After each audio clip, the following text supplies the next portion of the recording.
Assalamualaikum warahmatullahi wabarakatuh. Bismillahirrahmanirrahim. Subahul khair. Selamat pagi anak-anak. Kaifa halukum? Bagaimana kabarnya hari ini? Semoga kalian selalu dalam lindungan Allah Subhanahu wa taala. Amin ya robbal alamin. Alhamdulillah bertemu lagi dengan Bu Rahma di mata pelajaran PAI kelas 1. Dan hari ini kita akan belajar bab 14, yaitu kisah keteladanan Nabi Muhammad Shallallahu Alaihi Wasallam. Sebelum kita mulai pembelajaran pada hari ini, marilah kita membaca doa terlebih dahulu. Berdoa dimulai. Bismillahirrahmanirrahim.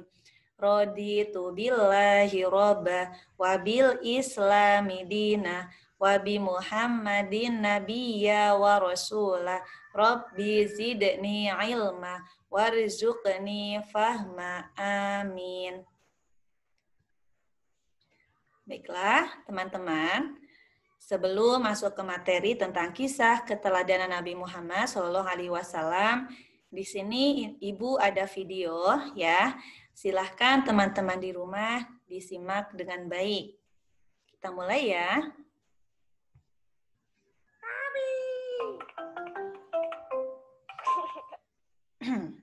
Kisah kelahiran Nabi Muhammad Shallallahu Alaihi Wasallam.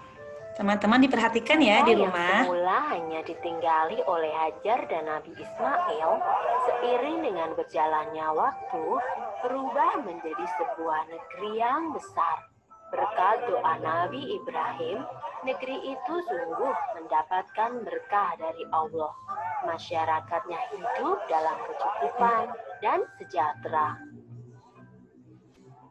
Beribu-ribu tahun kemudian, Mekah berubah menjadi negeri yang sangat kejam. Sebagian besar masyarakatnya mulai melupakan ajaran agama yang benar dan berganti menyembah berhala-berhala yang mereka ciptakan sendiri.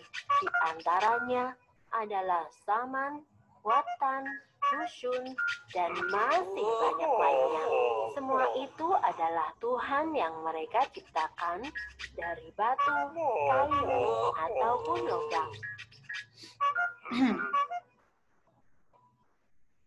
Bukan hanya Tuhan mereka saja yang berubah, sifat dan perilaku masyarakatnya pun juga berubah. Kaum Quraisy yang secara turun-temurun menguasai Mekah dan Ka'bah mulai membentuk kelompok masing-masing.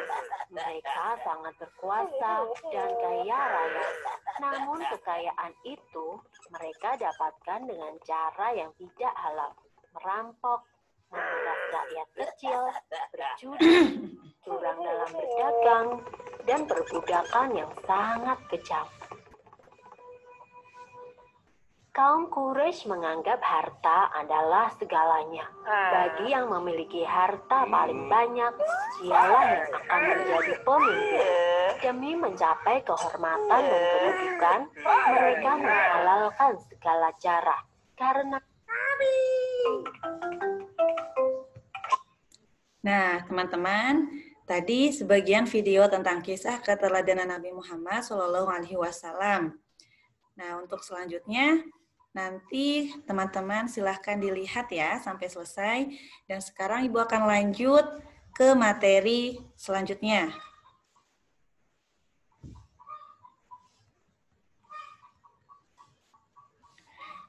Yang A, yaitu kelahiran Nabi Muhammad Shallallahu Alaihi Wasallam. Nabi Muhammad Shallallahu Alaihi Wasallam lahir pada tahun gajah, yaitu tahun penyerangan Ka'bah oleh pasukan bergajah yang dipimpin oleh seorang raja bernama Abraha. Ya, ayahnya meninggal dunia ketika beliau masih dalam kandungan. Beliau diasuh oleh ibunya dan dibantu oleh Halimah Sa'diyah. Nabi Muhammad SAW lahir di kota Mekah pada hari Senin, tanggal 12 Rabiul Awal tahun 571 Masehi.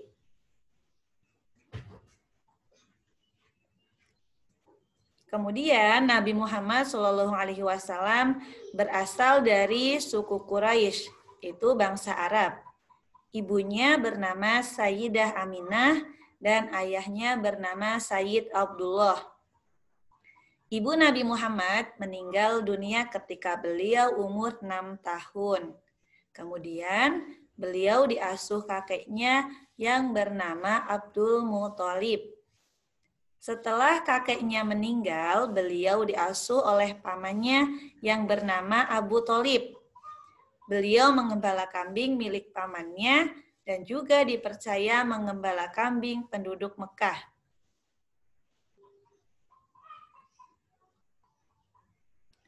Ketika beliau berusia 12 tahun, beliau membantu pamannya berdagang hingga ke luar Mekah, yaitu ke Syam. Ketika menjual barang dagangan milik Siti Khadijah, beliau selalu berlaku jujur. Beliau selalu adil dan amanah. Amanah itu artinya dapat dipercaya, ya. Setelah dewasa, Nabi Muhammad SAW pada usia 25 tahun menikah dengan Siti Khadijah, yaitu usia Siti Khadijah 40 tahun. Dan pada usia 40 tahun, Nabi Muhammad SAW diangkat menjadi Rasul.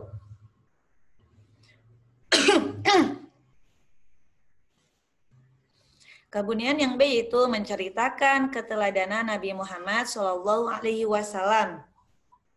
Di sini dijelaskan bahwa Nabi Muhammad SAW adalah seorang yang sopan. Beliau juga penurut nasihat ibu, kakek, serta pamannya.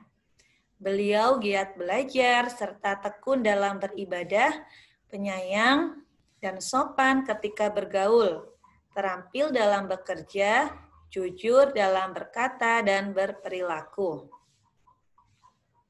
Nabi Muhammad SAW adalah nabi terakhir. Beliau itu menyempurnakan dan memperbaiki akhlak umat manusia supaya menjadi mulia dan lebih baik. Jadi kita sebagai umat Nabi Muhammad SAW bisa meneladani sifat dan perilaku beliau.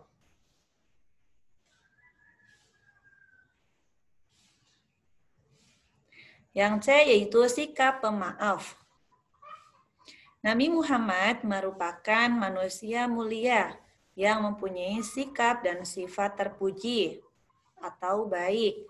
Yang patut dicontoh salah satunya adalah pemaaf. Ketika berdakwah, beliau menyebarkan ajaran agama Islam, menerima banyak hinaan dan siksaan dari orang-orang kafir, ya.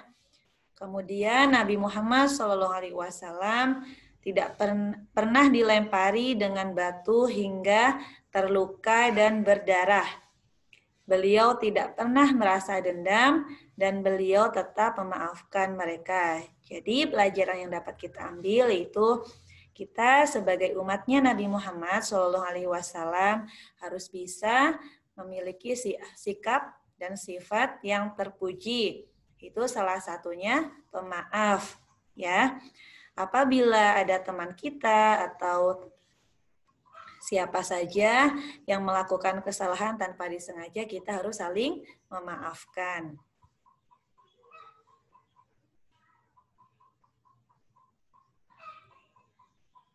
Kemudian yang di sini, yang D yaitu sikap jujur.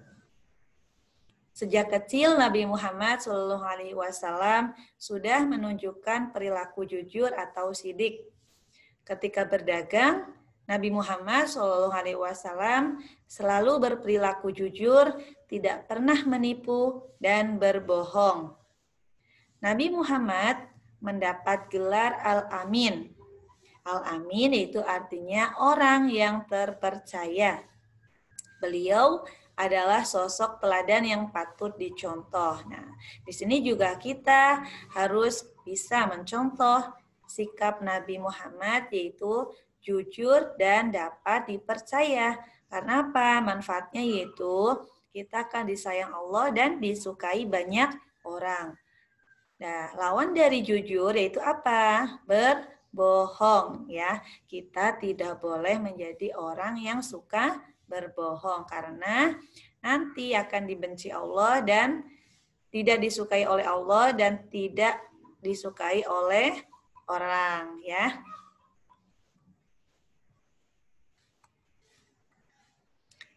Baiklah, anak-anak, setelah kita belajar tentang memahami kisah keteladanan Nabi Muhammad SAW, semoga kalian bisa mengambil hikmah dari cerita beliau dan bisa menerapkan sikap terpuji untuk dilakukan sehari-hari, yaitu contohnya disiplin, rajin beribadah, dan saling tolong-menolong dan banyak lainnya ya. Dan semoga ilmu yang sudah kita pelajari hari ini bermanfaat. Amin ya robbal alamin. Di sini Ibu ada tugas untuk kalian. Ibu minta tolong dikerjakan latihan soal di buku paket bagian A dan B halaman 143 dan 144 ya. Tetap semangat belajarnya dan jangan lupa jaga kesehatan.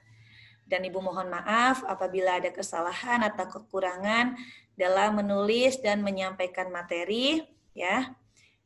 Marilah kita tutup pembelajaran pada hari ini dengan mengucapkan hamdalah bersama. Alhamdulillahirabbil alamin. Sekian dari Ibu. Wabillahi taufik wal hidayah. Wassalamualaikum warahmatullahi wabarakatuh.